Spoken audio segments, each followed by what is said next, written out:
Okay, this is the easy way to oil your dirt bike parts, like the front brake or the back brake, or maybe the chain right there. Just an easy way to do it. So here it is. All you're gonna need is canola oil.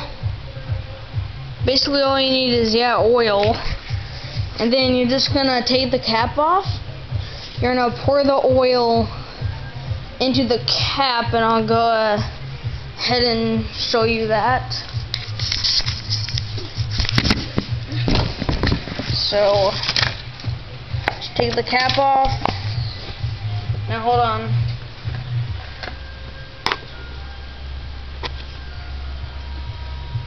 Hold on a second, I'm gonna put it in there.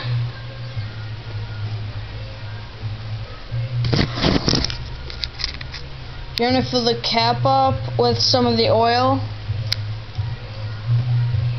and then be careful with it so that you don't drop any. And then you're just gonna pour the oil on wherever you need it on the most. Right there, pour it on there.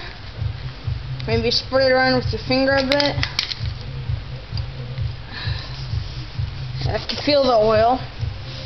So, yeah. Then just cap back on. And, this will not only work for dirt bikes, it'll work for regular bikes. If you need the brakes tightened or something, it works for quads. So, yeah, thanks for watching, and, yeah, make sure to subscribe to see more maintenance videos like this, and I'll see you guys next time.